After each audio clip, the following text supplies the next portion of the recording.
Hello and welcome to Glimmer of Genius, episode 15. This podcast is all about Magic the Gathering, all the latest happenings, tournament reports, what's winning at the moment, tips, deck ideas, and even a little bit of financial discussion as well. My name's Luke and I make YouTube videos. On the line with me is Level 2 Judge Grant David and cardboard trader Simon Wright. So I've seen Simon once already today, which was enough. So Grant, are you alright? Yeah, I'm good. I am also well. Good stuff. So this last week, very excited for the new set, Ixalan. I myself have actually managed to attend a pre-release for the first time in, well, I think the last one I attended was Khans of Tarkir. Blimey. Yeah. And you call yourself a Magic player? I know, it's quite bad, isn't it? I just haven't been free. A lot of the time I have to work.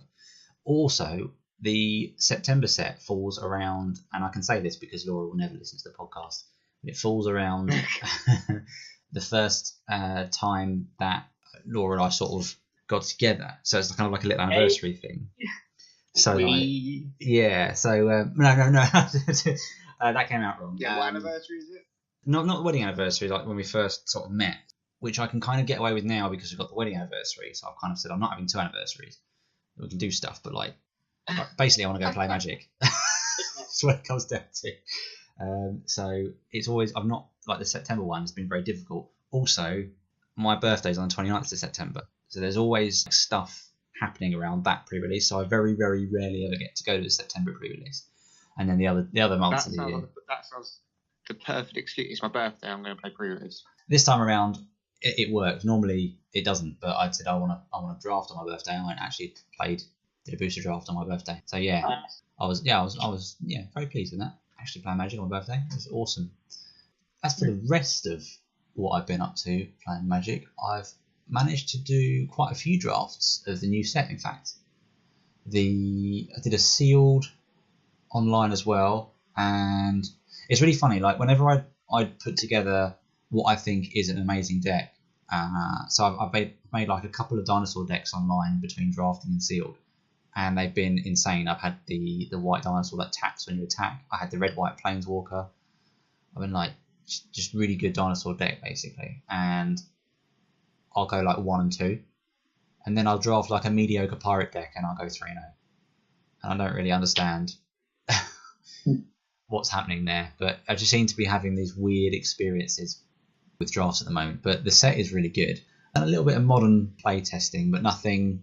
Haven't really, because of Nats, and then after Nats there was sort of obviously the new set coming out. I haven't really played as much standard. I've kind of been waiting to see what will happen with it rather than play it. I know a lot of people, they like to kind of get the last hurrah in of the F&M before standard, but I kind of had the opposite kind of feeling when it gets to the last bit of standard, unless I've been particularly enjoying it. The only time I've really done that when I was playing Rally the Ancestors. I don't know what it was. Okay. Yeah, I don't know what it was about that deck. I just absolutely loved it, and I wanted to play it as much as I could. I keep asking, do you think Rally the Ancestors would be good in Modern? Everyone keeps telling me to shut up, but I want to. Well, in Frontier, but that's still going to kick off. Yeah, they got good grave hate now, though, with that stupid crook. That's the problem. True. The drafts that I've done have been quite fun. Best deck I drafted was a green-white dinosaur deck. I managed to get 3 of the tappers, and yeah, that was quite fun.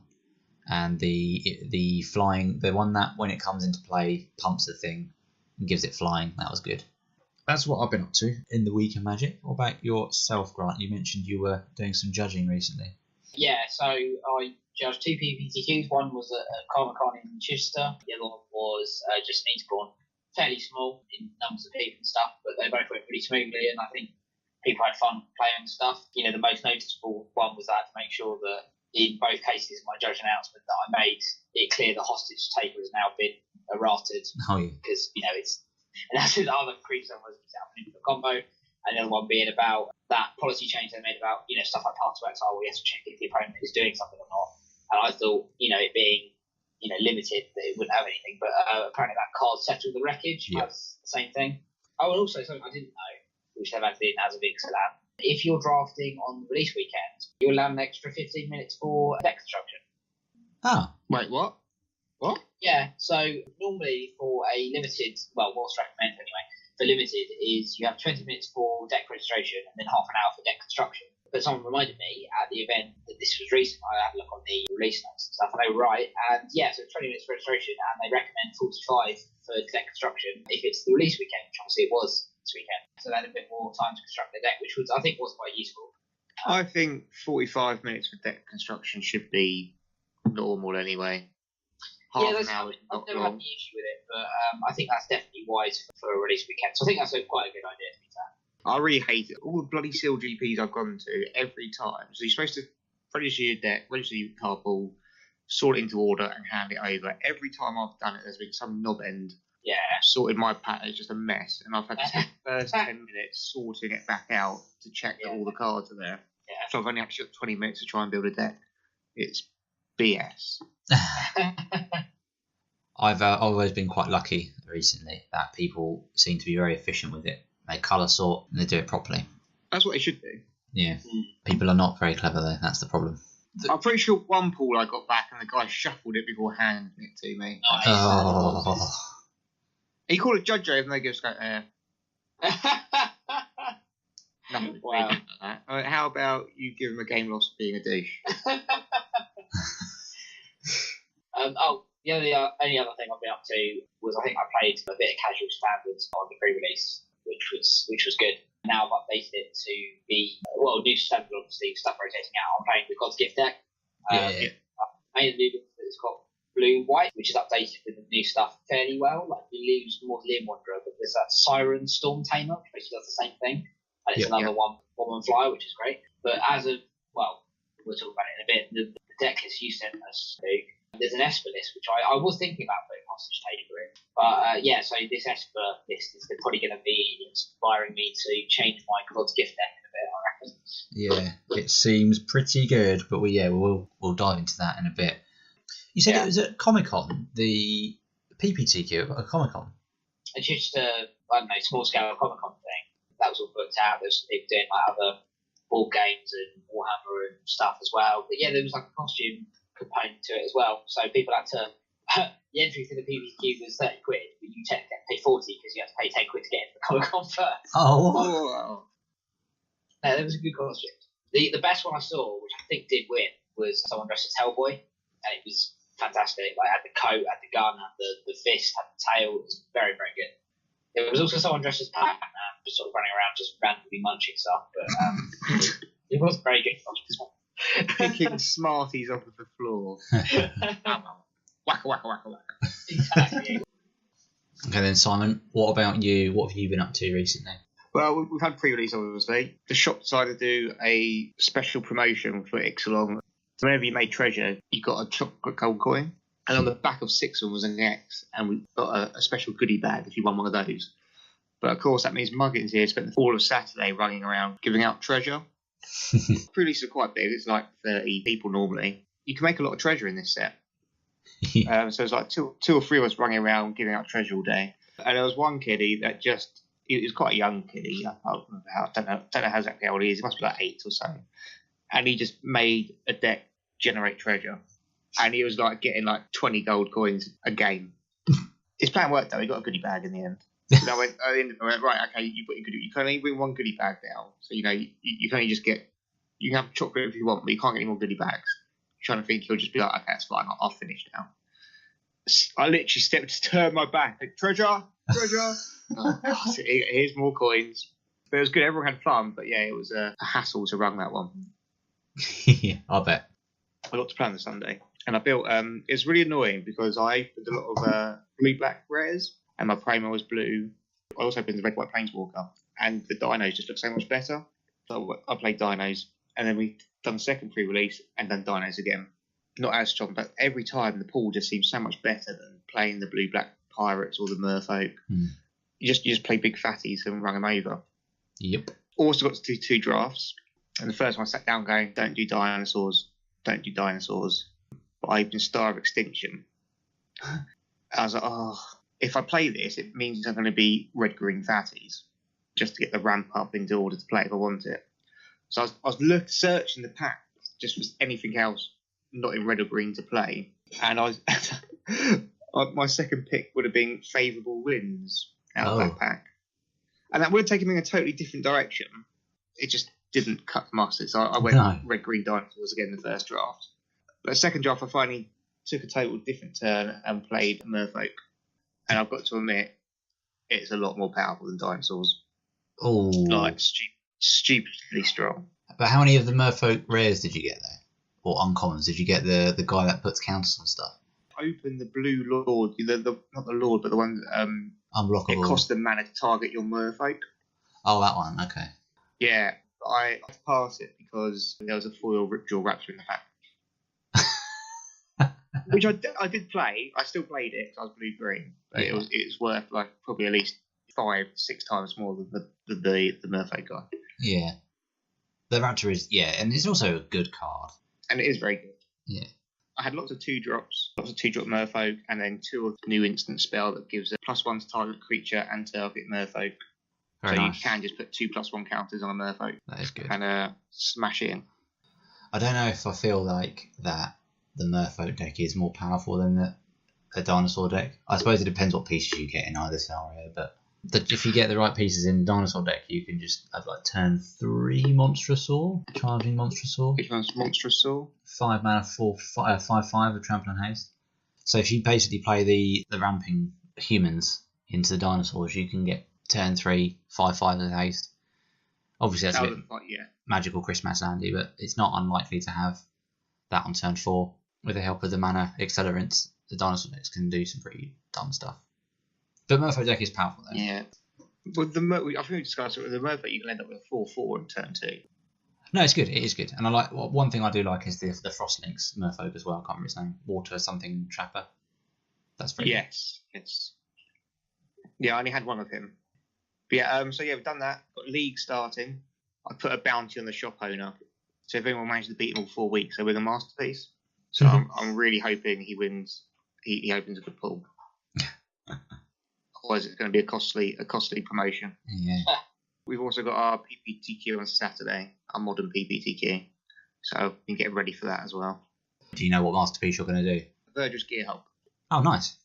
Yeah, I thought I'd do something standard, something good for standard, since it's a standard. Well, it's like Ixalan League, so it's like standard stuff. No, that's good. If I had them in Ixalan, if I had Ixalan masterpiece, I'd do one of those. But yeah, I thought I'd go for something standard playable. Yeah, definitely. And a masterpiece is nice. It's a nice rare thing for people to try and grab, isn't it? So, okay then. So, thinking about Ixalan Limited, Grant, I know you said you've been judging a bit more than playing at the last couple of weeks, but like, has there been anything that you've seen so far from the set that you like the look of in Limited, or are you trying out different things in Limited? Have you had a chance to actually see much of what's going on? Limited, definitely that card Settle the Wreckage seems to be doing a lot of work. I saw a lot of play with Captain Lannery Storm this weekend, because I think 2 or 3 people opened her, and there was a lot of cases, and obviously makes treasure. But what people often forget, I saw this forgotten so much over the weekend, was when you sacrifice treasure, she gets +1/+0. And there was at least 2 games I saw that could have ended a turn or 2 faster if they'd remembered that they could go no block, sacrifice some treasure for no reason, and give her ++. So she's really good in Sealed and Draft. On Captain Lannery Storm, it's quite funny. I drafted a blue-red Pirates deck last Friday. The deck was really quite aggressive. I had 3 of the 2 mana 2/2s that you can pay 2 mana to pump their power. 3 of the lightning riggers, the 0/5 walls that you can tap to do 1 damage, and a few tricks and some burn, stuff like that. I had 2 Lannery Storms, but every person I played against fully respected her and just like killed her immediately. So I didn't really get a chance to use her very much. But I always got at least 1 swinging with her.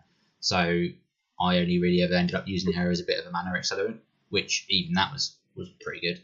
Either like traded up or powered out something better. So I never really had a chance to actually use the treasure ability to pump. She just died. I saw the do 2 damage to a target attacking or blocking creature. I saw that get a lot of work over Limited, and apparently the instant one is actually seeing destructive play now, which is interesting, I think. Slashing Talons? Yeah, I've seen it in a few decks so far. Wow. That was an interesting one. Pious Interdiction, the 4 mana O-ring that you get to life from, basically. Well, Yeah. actually, no, it's more pacifism, actually. Yeah. Because it's a common. I saw that in so many decks was a really good answer to lots of different things. So I kind of like the idea of just having mediocre removal, but it common so that loads of people can use it. Yeah, it is really good. The life gain's quite annoying as well, especially in vampire decks. They gain so much life, it just adds to it. All the games that went to time for the first time in ever never had any blue in them. It was always the white black vampire token decks that always went to time. Yeah. Just because my interactions are so complicated and you have to think so many turns in advance. But yeah, the blue is not the slowest colour at the moment. No, it likes to attack in this format. It really does. Yeah. How about you, Simon? Is there anything that's standing out in the set so far? For limited, Yeah. I can't remember what it's called. There's a 1 mana, 1 red, I think it's called Rife or something, and it's just Oh, Ryle. it deals 1 damage to Ryle, 1 damage to type creature you control. I think if it's a dinosaur, it gets trample.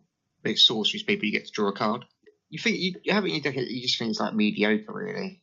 But I quite often used it on my own Raging Raptors, which is one within Rage. Search your library for a basic land card. Yeah, that's pretty sick. So combined with it, it's basically 1 mana, fetch a land, draw a card with the Raptor in play, which was pretty strong. So a good thing with our friend Jim playing online league today, the Hatchling, Dragon Hatchling in play, the one that when it's enraged, it's only a 1/1, but the enraged triggers when it dies, when it's dealt damage, it gets a 3/3. But he first played Savage Stomp on it, to give a +1 counter, and then get it to fight and then it fought a 1/1. So he got a 3/3 and it was still alive. I'm like, imagine if you have Rife now as well. That'd be awesome. Ooh. Get another 3/3, draw a card for 1 mana. I saw Grazing Whiptail, 4 mana 3/4 with reach. I saw him everywhere. He seems to be doing a lot of work. It's just Giant Spider. We all love a Giant Spider. Well, no, he's a bigger giant spider. He's a 3/4. So I really like him. He's solid. He is really solid. If you're in green, you've got him in there. I don't know what you'd cut to not play him in most of the time. The more bomby flyers, obviously he can't block, but he blocks practically every flyer in the game, outside of a pirate's cutlass and other shenanigans. He is really good.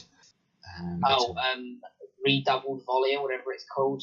That was super good as well. The 3 mana, 3 damage to something, but then you can raid for 5 mana to put it back in your hand. Reversible removal with limited. It's just super powerful. Yeah, I'm not looking forward to playing people with that in League. Yeah, exactly. No.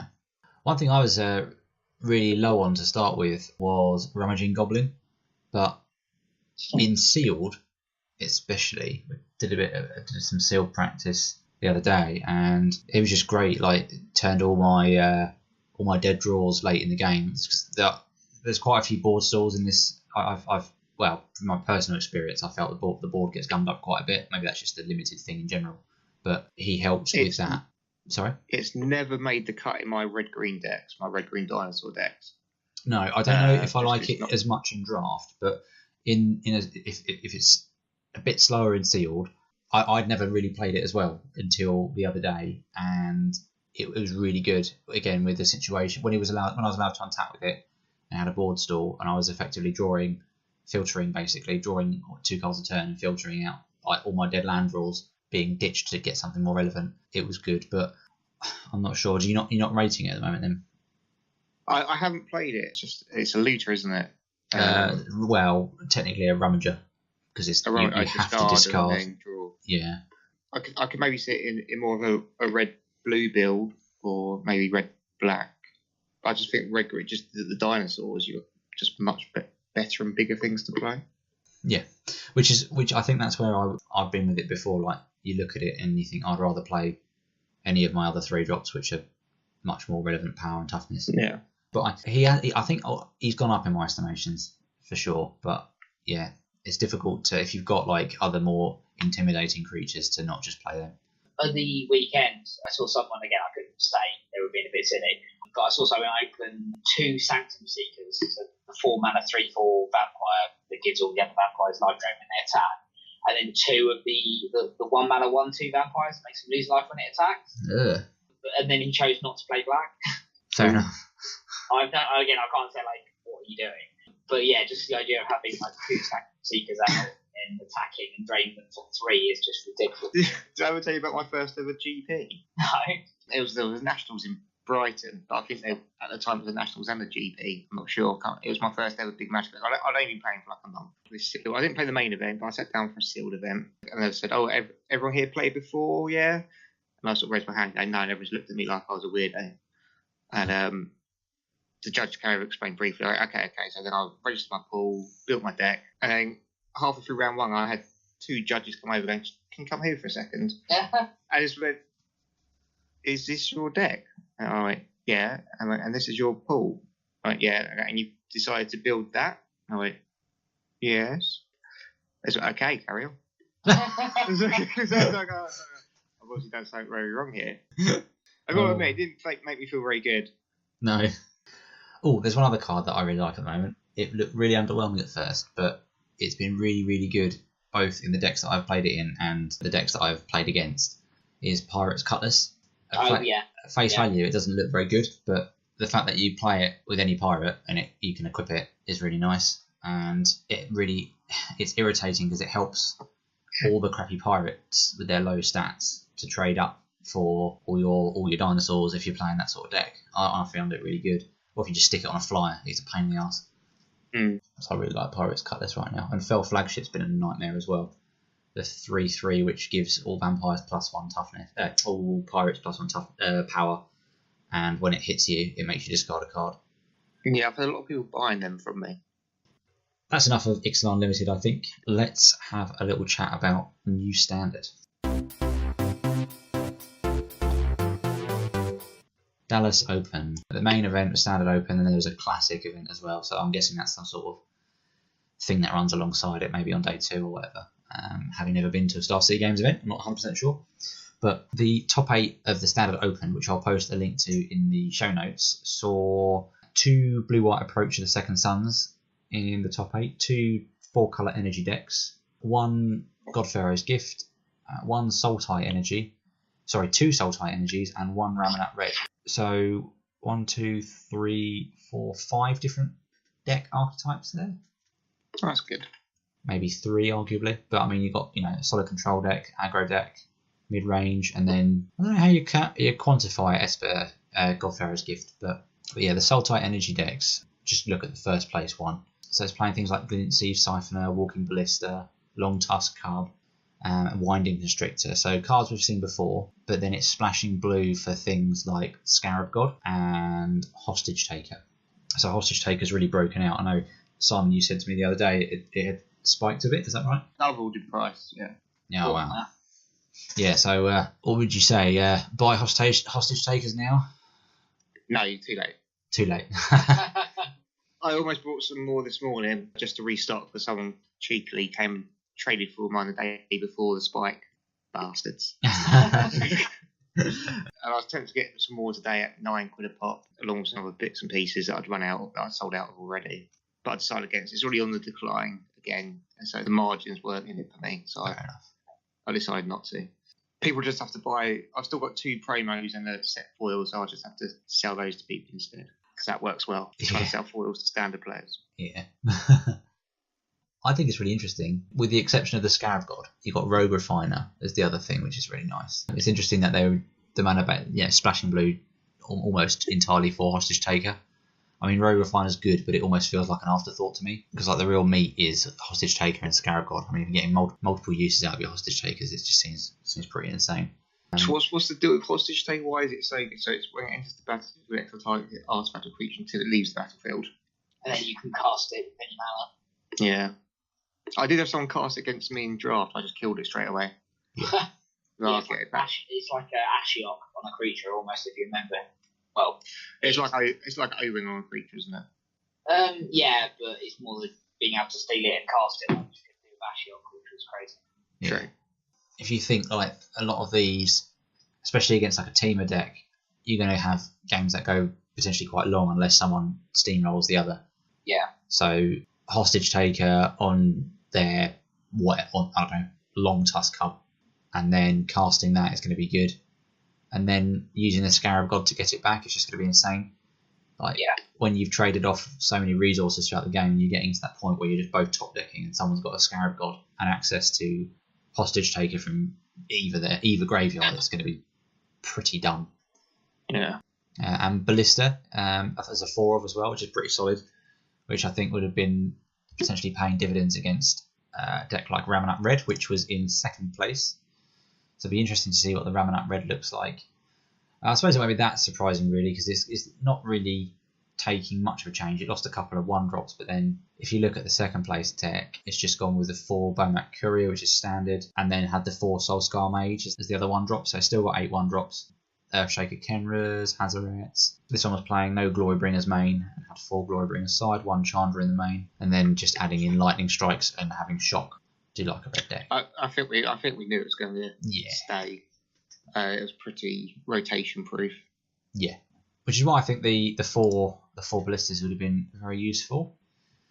And then Blue White Approach polarizes people, this deck.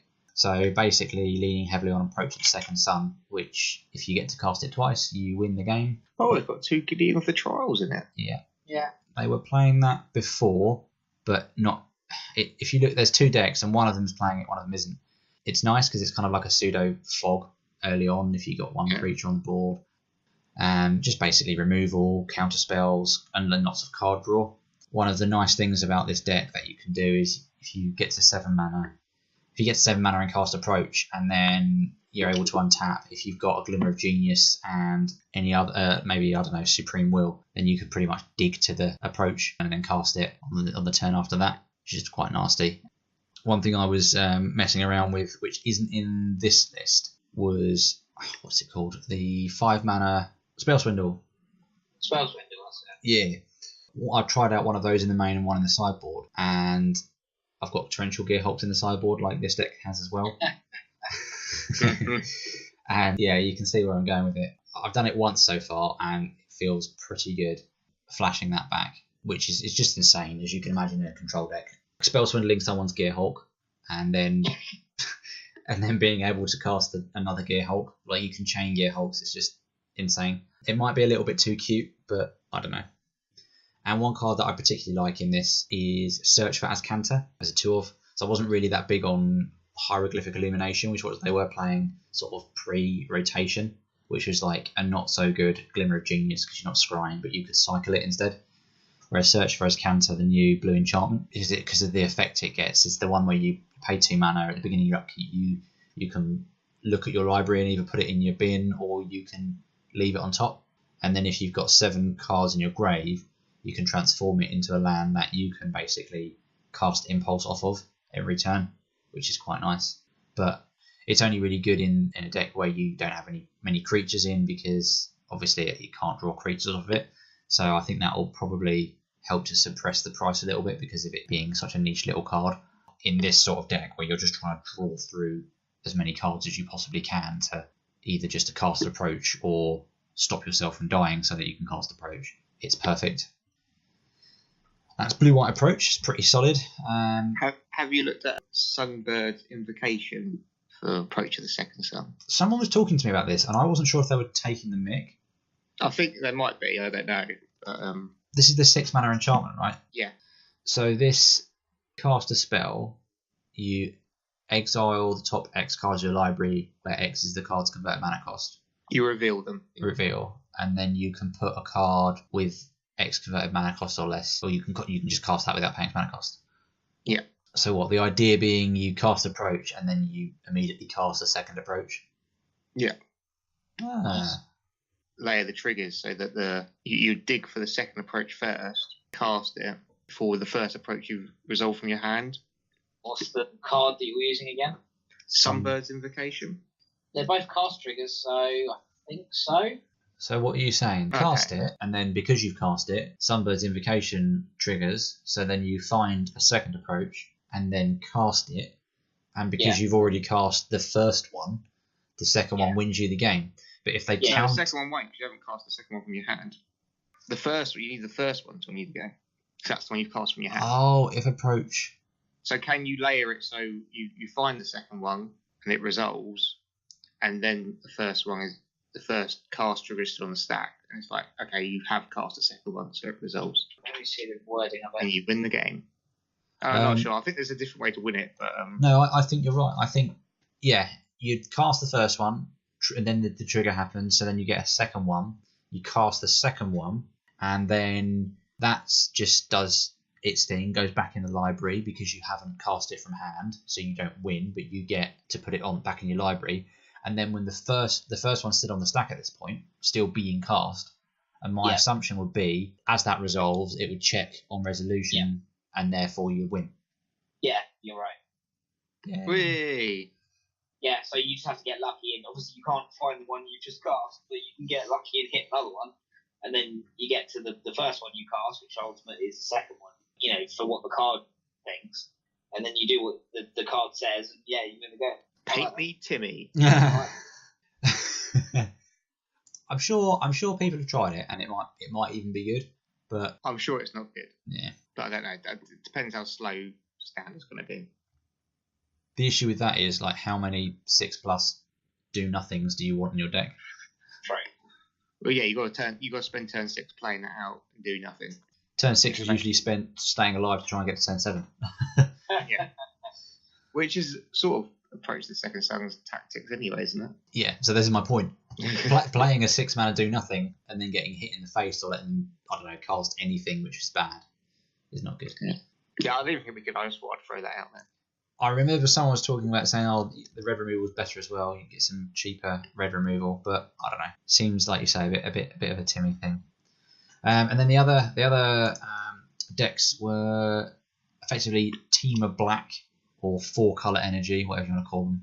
So essentially, the other rotation-proof deck, which was Teamer, very, very little has changed apart from the odd land. So the loss of Lumbering Falls and a couple of other random lands. If you were just scanning over this, you'd think almost nothing has changed. I don't think there's a single new card in here. Yeah, there isn't. Rootbound Crack.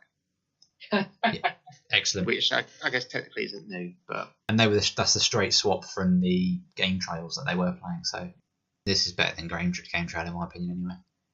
One thing I do think is a bit spicy though. I don't know if you've seen this in the sideboard. It's got 2 Cartouche of Ambition, which is the 3 mana enchant a creature you control. Put a -1/-1 counter on target creature, but your creature becomes +1/+1 and has lifelink. That's a weird one, isn't it? What would you bring it in for? Pass. Maybe it's... I know what this is for. I reckon this is for red decks.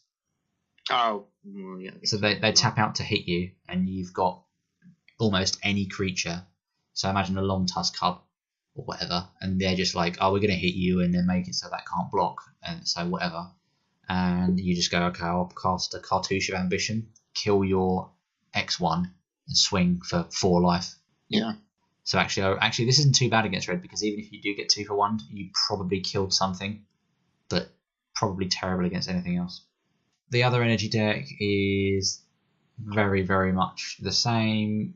There's a couple of differences between them, like some are playing Sky Sovereign, some are playing Sweltering Suns, that sort of thing. Then we've got Esper Gift.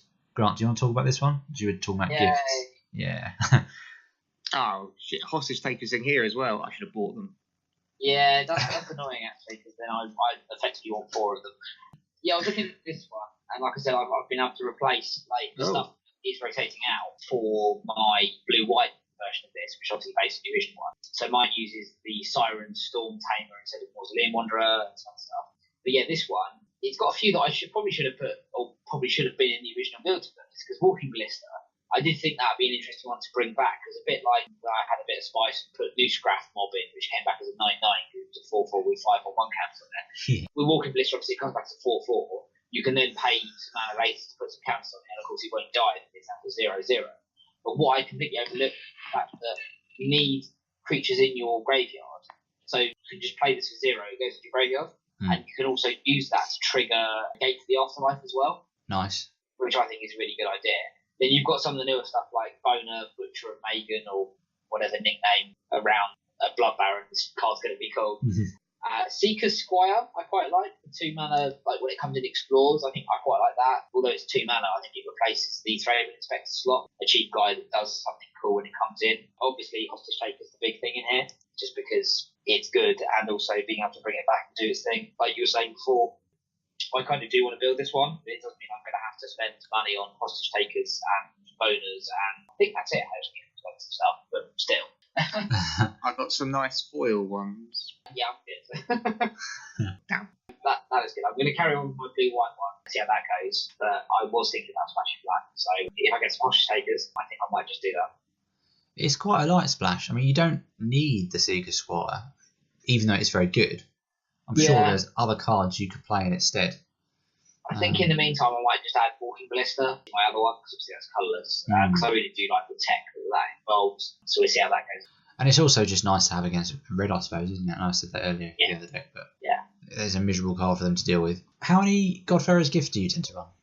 I run 3 in my one because we originally this ran, but I think actually 2 is probably fine. I did notice as well this one doesn't run Fabricate, which is interesting. I'm not sure if I like that because I do like fabricating either a Gear Hulk or obviously God's Gift, but I'm not sure. I mean, obviously this did quite well, so I think he's okay. He's put more creatures in. Like the original one, I think ran about 20, and this one's got 26 in it. Yeah. I think it means he can more heavily rely on Gate to the Afterlife, which is cool. Yeah. But I've had so many games where my deck as well has a lot more self-mill. I've had so many games where I've just milled myself really early on, and then just on turn 4 fabricate, get Godfarer's Gift back, done it, and I think that's almost impossible to do with just Gate to the Afterlife. So I think I would miss that, but I might try and test both lists and see what I prefer, because at the moment I do really enjoy just the deck in general, regardless. So yeah. Also, one of the ones I'm trying out, I'm just doing as a one-off, just to have some enjoyable spice in my deck, like I always do. Is I've got a one-off of Fleet Swallower, because you bring it back to 4/4. It doesn't matter really what happens because you attack. Sure, they kill it or whatever, but you build them for half their library, so that's quite fun. I mean, it's the same reason why I was thinking about putting Ulamog in the first place. I mean, it's a bit rubbish because obviously he's only a 4/4 and you wouldn't get cast trigger off of it. But just having the exile that many cards was quite powerful, so we'll see what the fish does. The fish is hilarious. Yeah, it should be fun. Yeah, my only issue with this deck is I bet the mirror matches are horrible. Literally the first game I played, because the thing is, I took this deck to play in Worthing a couple of weeks ago, and no one had ever seen it before. It was really enjoyable because they were like, what? Everyone was playing like -1/-1 counters. But the first time I played this deck, like a month ago, I was playing against literally the mirror match. It was someone else who had the blue-white deck, and although it was the first time me piloting this, they'd been playing it quite a lot, I actually won that one just because it was full of sort of good decisions and combat stuff, and there's like a bit of life link because of Angel, and loads of people forget about the anthem effect block sort of stupidly. So I really enjoy it. It's really fun to play with, I think, and it's not too. Like initially when I saw it, I thought, oh yeah, it's really cool if you go off really quickly. But even if you don't, like you just have lots of little guys that die, and you get some life, you get to look at some cards and discard cards, and then you eventually get to the actual combo. I really enjoy it. Okay. So that was the top 8 for the Star City Games Open. The final thing I wanted to show you was there was a weird deck that cropped up on the Classic. It was a mono black aggro deck. Okay. I just thought I'd share it with you both to see what you thought. Oh, that does look aggressive. Whoa, that's very aggressive. So you got 4 Scrap Heap Scrounger, 4 Dread Wanderer, 3 Gifted Aetherborn, 4 Glint Sieve Siphoner, 2 Kite Sail Freebooter, which is the new 2-mana 1/2 flyer, which exiles new flying brain maggot. Flying brain maggot, pretty much. And then the Night Market Lookout from Kaladesh, Ruin Raider, which is the 3-mana Dark Confidant effect when you raid, Vicious Conquistador, drains, or doesn't really drain, but makes them lose life when it attacks. It's just a 1/2 though. And then 1 Key to the City, 4 Fatal Push, 4 Walk the Plank, and 2 4 Walk the Plank. 4 Walk the Plank. 4. Yeah. What merfolk? Yeah. Exactly, yeah. And then 2 Aethersphere Harvester. I don't know. This reminds me, when I saw this, I looked at this, and I remember a little while ago, there was a mono black deck, a previous standard. We all looked at it and were like, yeah, it looks cool, but the curve ends at like 2 or 3, and how does it really beat something like a Hydra or a Glorybringer? How does it not just lose to anything above cost of 4? And this deck kind of reminds me of the same thing. Yeah, it doesn't look strong enough. No, I didn't think so, but I thought I'd share it with you because maybe I was missing something. Night Market Lookout, a Vicious Conquistador. I get the drain effects, but was that whenever it becomes tapped, that one? Yeah, so he can crew. That's not as bad, but yeah. It was just weak. Yeah. I had someone play the Conquistador against me in a draft. It hit me twice and then couldn't attack for the rest of the game. Yeah. I can't imagine that many scenarios. So I'm just thinking, like, you play this on turn 1, and then you play this Night Might Lookout again on turn 2, and then someone just goes, right, I'll play a Long Tusk Club on my turn 2, and then none of your things can attack it. So then you have to basically run your creatures into their 2/2. It just seems pathetic. But yeah, definitely interesting. It came 30th, though, in this, so it obviously did something. How many players were there? 31. I have no idea. So yeah, this is what New Standard looks like. Ramonat Red, which you know about. This isn't this mono black. No, this is going to be all over the place. This will be. No. If it is, only if it's cheap. Yeah. Ruin Raider might. Yeah, I can see it seems to be a deck to take advantage of Ruin Raider, and that you can always attack and try and trigger it with something cheap. I think even Ruin Raider, as you said, you're going to get into board states where you just can't attack profitably, and you're throwing away a creature in order to attack to trigger your raid ability, lose a life, and draw another shit creature. Yeah. It doesn't seem great, does it? Oh, unless you've got 2 on the board, I guess, and you can trigger it twice. What card is this? Ruin Raider. Beginning of your end step, if you attach the creature at this turn, you stack it how you want. So you'd have 2. Yeah, if you have 2, you do it twice.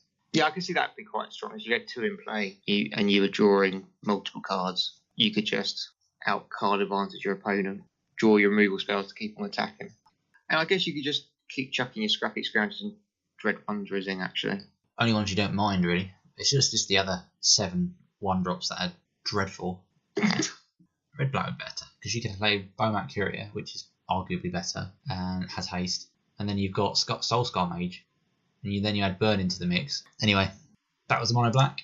But other than that, I mean, the other sort of decks that we saw seems very interesting. Obviously, the ones that we knew would be there in the form of Teemer and Ramonat Red. All sorts of other bits and pieces as well. There was even a Grixis control deck in 10th place as well. Yeah. I know how much you love control. Control. No, I think the Ixalan looks good so far. Yeah, I think so. I can't see a reason for anything to get banned this season yet either, so that's always nice, isn't it? Yeah. Not Magic related, but I've actually expanded into Star Wars Destiny. What's it like? I'm really enjoying it.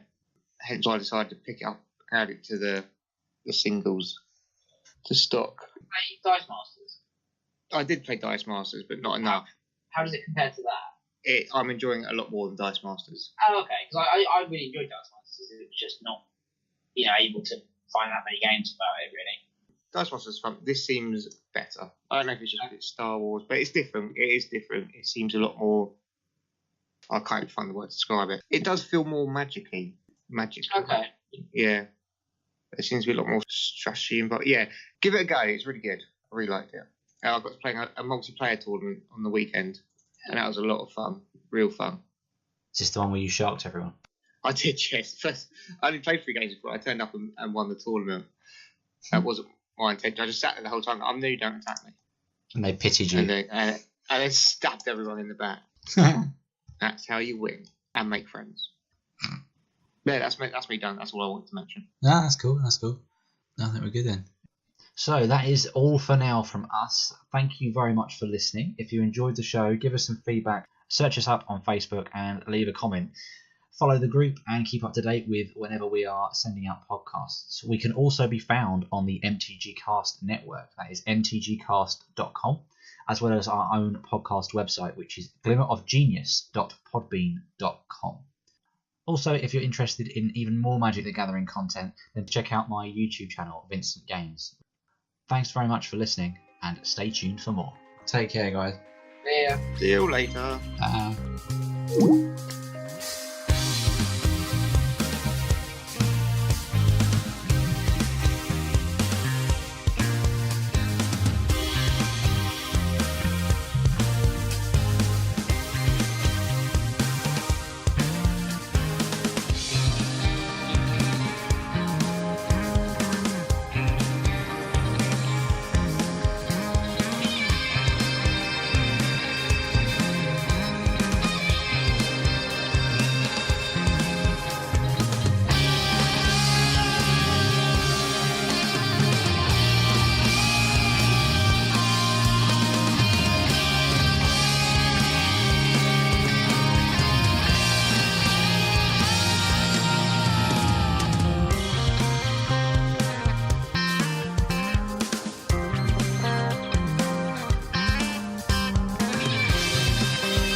Star Wars Destiny. Give it a go. It's really good. I really liked it. No, I've not even looked at it. I can't justify the time on another thing.